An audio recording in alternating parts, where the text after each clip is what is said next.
Most modern technology announces its failure. The lights snap off, a battery flashes red, an alarm complains until someone pays attention. Fire can fail without making a sound. One moment, a coal is breathing beneath the ash, then its red center dims. A thread of smoke breaks apart, and the most important machine in camp becomes a cold black circle. No warning, no final spark dramatic enough to wake anyone. By the time the cold reaches a sleeping child, the failure has already happened. Bodies lie close together under skins, grass bedding, bark, leaves, or whatever that particular landscape has made available. Tools rest near hands. Damp earth, old smoke, ash, and human breath hang in the air. Beyond the shelter are wind, darkness, and animals that understand both better than humans do. At the center of everything is the hearth, or it should be. The child opens their eyes. The familiar orange pulse is gone from the walls. Faces have disappeared. The warm center of the camp is now flat and black. The last fire has gone out, and for 1 or 2 seconds, nothing happens. No predator charges in. No one collapses because a flame vanished. That is what makes the danger easy to underestimate. A dead hearth does not attack. It subtracts. Heat begins to drain away. The camp loses easy visibility, smoke, a burning branch that could be lifted, and the familiar center around which people coordinated. Breakfast has become a problem for later. Several layers of protection have thinned at once, and no one yet knows whether a usable ember is still hiding below the ash. There is an obvious solution: make another fire. Sometimes that may have worked quickly. Skilled hands, dry tinder, stored fuel, or a living coal could bring the glow back. Ancient people were not confused children waiting for nature to invent matches. But now change the conditions. Make the fuel wet. Put wind across the hearth. Numb the hands that must prepare the tinder. Add exhaustion, darkness, and a frightened child who does not understand why every familiar face has vanished. Starting a demonstration fire in daylight is one problem. Restoring the last fire before dawn is another. And that difference reveals the real survival technology. It was not simply the flame, it was the human system built to keep fire from becoming impossible. Start with the body. A campfire does not turn an ancient night into a heated bedroom. Most of the warmth runs upward, and anyone who has sat beside flames knows the strange unfairness of roasting on one side while freezing on the other. Still, imperfect warmth can matter enormously when a person is tired, hungry, damp, sick, injured, very young, or old enough that shivering costs more than it used to. The cold would find the vulnerable first. A small child loses heat faster than a large adult. An elder may not have the same reserves. Someone with a fever or a wound may be unable to shift position easily. A person who went to sleep with wet clothing, wet hair, or damp bedding has less margin once the coals stop breathing. Cold does not only make people uncomfortable, it steals coordination. Fingers stiffen. Knees resist. Decisions slow down. Someone who could calmly search for tinder in warmer conditions may become clumsy and impatient. A group that needed the night for rest may arrive at morning already drained. None of this means prehistoric people were helpless without a blaze. They used clothing, hides, shelters, windbreaks, bedding, body heat, and careful placement in the landscape. They knew where wind cut through a valley, where a rock face held warmth, where ground stayed dry, and where a sleeping child should be placed when the air changed. The fire did not replace all that knowledge. It helped the knowledge work better.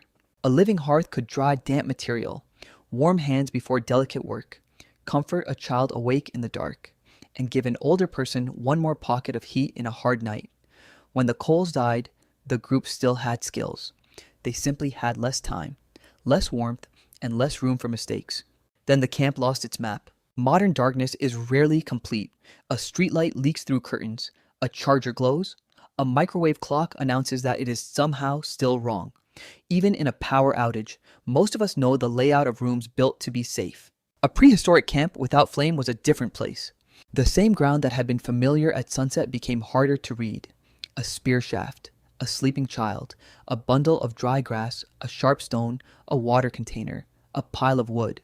The edge of a shelter, all of them became shapes among shapes. One careful step could save time. One careless step could break a tool, wake a child, scatter tinder, or send someone stumbling into the cold. Darkness did not only hide threats, it hid solutions. People in the deep past were likely more practiced with natural night than most modern people are. They knew moonlight, stars, silhouettes, wind, smell, sound, and the feel of familiar ground underfoot. But experience does not make darkness harmless. It only makes a person better at working with missing information. And missing information created the next problem the group had to coordinate before it could recover the fire. Fire made the group visible to itself. Around it, faces returned, hands could signal. A person could see who was awake, who was afraid, who had found the fuel, who was holding a child, who was listening toward the trees. The hearth was not just a light source, it was a small command center made of heat. When the glow vanished, voices had to do more work. A whisper replaced a gesture. A hand searched for a shoulder. Memory had to remember where the fuel had been stacked before sleep. Calm became practical equipment. Because somewhere beyond the edge of the camp, the night still belonged to animals that did not need a flame to understand it. This is the fear many people picture first eyes in the distance. A big cat or hyena waiting for the final ember to die. The image is dramatic, and it is not foolish. Early humans and other hominins shared landscapes with large carnivores in many places and periods. Predators did attack people. Fossils, carnivore damage, and modern animal behavior all remind us that humans were never made of special material nature agreed not to bite. Fire probably helped, but it was never a magic wall. A hungry animal does not bounce off orange light as if the universe has drawn a perfect circle of safety. Flames shrink, wind changes, rain falls. Food scraps smell interesting. Some animals may hesitate at smoke and sparks. Others may test the edge, especially if hunger or experience pushes them closer. The safer answer is layered. Fire added light, heat, smoke, movement, and sudden brightness. People added ears, voices, thrown stones, wooden spears, burning branches when they had them, and the power of several bodies waking together. Camp placement could limit approach routes or offer a better view. Memory warned the group which waterholes, thickets, caves, or paths carried more danger at night. Take away the fire, and one layer weakens. Not all of them. That distinction matters. Ancient humans were not helpless meat waiting for flames to save them. Even in darkness, a group could pull children inward, sit close, make noise, hold tools, avoid wandering alone, and listen with the seriousness of animals that understood consequences. Still, the calculation had changed. Without a glow, the first warning might come later. Without smoke, the camp smelled different. Without a burning branch, one quick response disappeared. Without light on faces, coordination slowed. The predator might still choose to leave, but now the humans had to persuade it with fewer signals. And even if no animal came near, the dead hearth reached forward into morning. Breakfast became complicated. Cooking is one of those human miracles that looks ordinary because we have surrounded it with switches and pans. In ancient life, heat could soften tough plants, make meat easier to chew, release more usable energy from some foods, reduce certain parasites or pathogens, and transform materials that would otherwise be unpleasant, inefficient, or risky. Without flame, the menu did not vanish. Many foods can be eaten raw.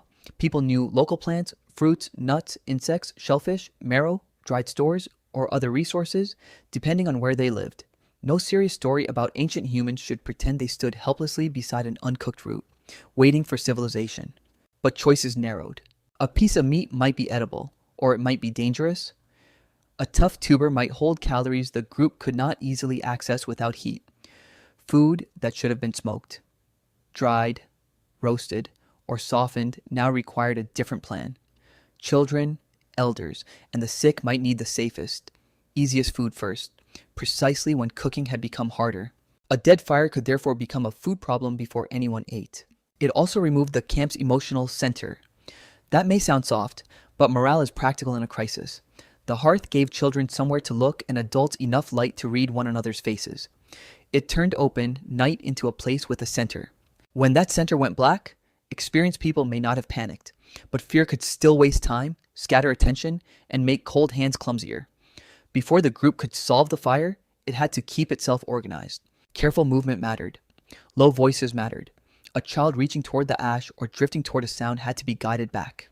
Before anyone could solve the technical problem, the group had to choose a course search now, wait for dawn, or try to recover heat from what remained. Then hands would go to the hearth. A dead fire is not always truly dead. Ash can hide a coal. A faint ember can survive under insulation, protected from wind, waiting for the right material and the right breath. To a person who knows what to look for, almost nothing may still be something. Picture fingers stirring gray ash with a stick. Not dramatic, not heroic in the usual way, just careful. A tiny red point appears, then disappears. Someone leans closer.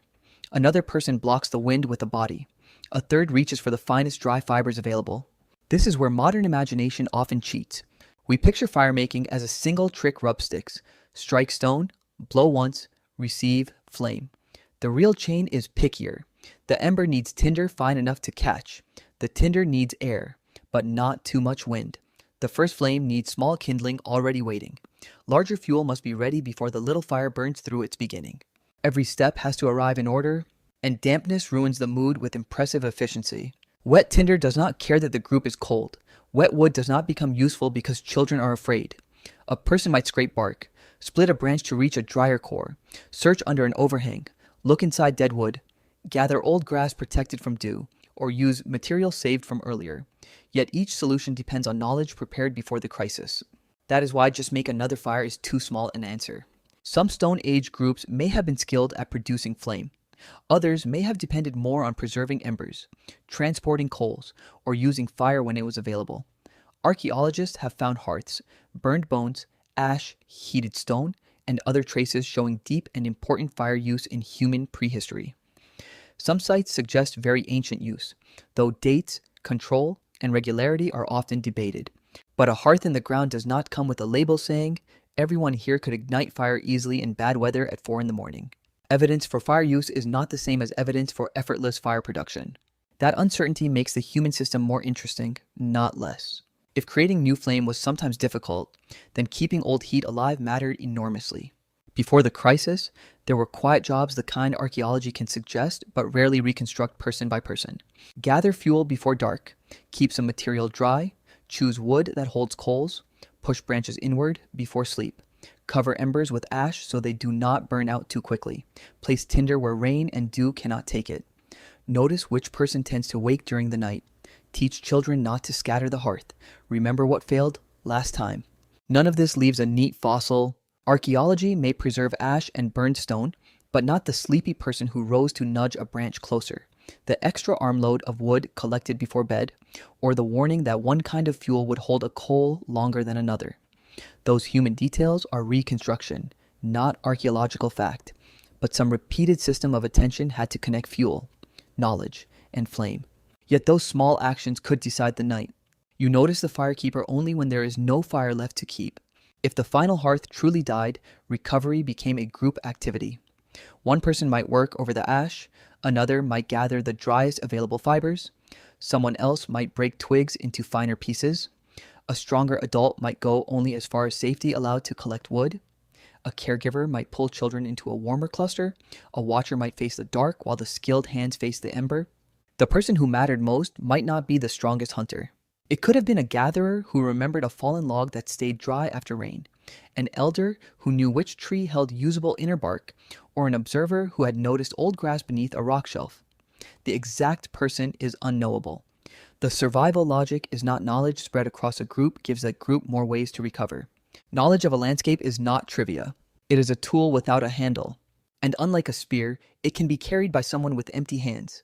There were wider possibilities too. If another camp existed nearby, and if relations were good enough, fire could be borrowed.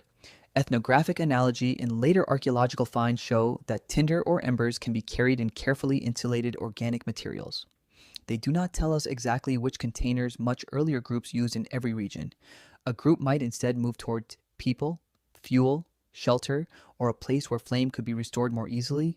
Natural fire from lightning or wildfire could matter in some landscapes, though no one could schedule lightning like a delivery order. Every option carried a price. Leaving camp at night exposed people. Waiting until dawn meant more cold.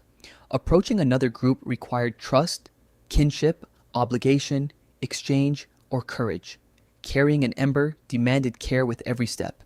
Natural fire might be far away, dangerous, or absent when needed most. Still, these possibilities reveal something essential. Fire was not only a chemical reaction happening in wood, it moved through relationships. A flame could be shared, embers could be protected, fuel could be collected by some while others guarded the vulnerable, techniques could be taught, warnings could be remembered, a child could watch a coal return to life and carry that image for decades. The visible technology was flame. The deeper technology was organized behavior. Modern people often think of technology as an object you can hold: a lighter, a stove, a battery, a heater, a phone. In ancient life, some of the most powerful tools lived between people: a routine, a warning, a memory, a skill practiced enough that hands knew what to do while fear was still catching up. Fire gave humans power, but never for free. It demanded fuel, it demanded dry storage, it demanded attention to wind, smoke, children, sparks, and the slow disappearance of wood around a camp. It could warm a shelter and also fill it with choking air. It could cook food and also burn skin. It could push back darkness and also require someone to step into that darkness to gather more of what it consumed. So fire did not make humans independent from nature, it made them responsible for a new relationship with nature. That is why the last fire going out is such a strong image. It looks like one failure, no flame, but really it tests an entire way of living. Can the group stay calm? Can it keep the vulnerable warm? Can it find material that still carries dryness? Can it protect the person trying to relight the ember? Can it decide whether to wait, search, move, or ask for help? Can it turn memory into action before cold and fear take over? Return now to the camp before dawn. The child is awake. The hearth is black. Somewhere outside, water taps from a branch. A figure kneels, feeling through ash with a stick. Another person gathers the smallest dry fibers they have. Someone older listens, not only to the dark beyond the shelter, but to the soft sound of the ash itself. Then a hidden coal answers. It is not much, less than a flame, less than a lamp, barely enough light to see by, but enough to change how everyone moves. A body shifts to block the wind. A hand feeds the coal with fine material. Someone brings twigs in order, smallest first. A breath enters slowly, carefully, as if too much hope might kill the thing it is trying to save. For a moment, the coal only glows. Then a thread of smoke rises. A fiber catches. The first flame is tiny, almost embarrassing for something carrying so much importance. It leans sideways, trembles, nearly vanishes, and then finds the next twig. Faces return one by one. The child sees them before understanding the lesson. No one needs to give a speech. The lesson is already there. Warmth can disappear. Light can fail, but knowledge can move through hands. No miracle has happened. Only cooperation. Only preparation. Only the strange human ability to keep tomorrow alive inside a coal that looked dead. That is the real answer to what happened when the last fire in a Stone Age camp went out. It could mean a miserable night, hunger, fear, or a dangerous morning. Some failures may have left consequences the archaeological record will never reveal. But failure did not always mean the end. Ancient humans survived not because fire never failed, but because the flame existed inside a system that could bend without immediately collapsing. The dead hearth now asks a different question. Who remembers where dry tinder hides? Who protects the vulnerable while skilled hands work? Who knows when to blow, when to wait, and when to shield a spark with a body? The most important thing in the darkness was not simply that humans possessed fire, it was that knowledge of fire was shared between them. Modern life has buried that old test under wires, switches, batteries, gas lines, insulation, roads, and emergency services. Those systems are real achievements. A warm house is not weakness. A light that turns on when you touch a switch is one of the great victories of being human. But beneath all that comfort, the older pattern remains. When warmth vanishes, people gather. When light fails, voices matter. When tools stop working, memory becomes visible. The deepest test of a system is not only what it can do when everything works, but what people can do when it fails. Long ago, before dawn, the last fire in a small camp went out. The dark came closer. The cold entered the spaces where warmth had been. But the humans did not vanish with the flame. They reached into the ash, into the landscape, into memory, and into each other. And from almost nothing, they sometimes brought the center back. Which leads to the next question. Losing fire was dangerous. But what happened on the nights when even fire, clothing, shelter, and shared body heat were barely enough? How did prehistoric humans survive when cold itself became more dangerous than darkness?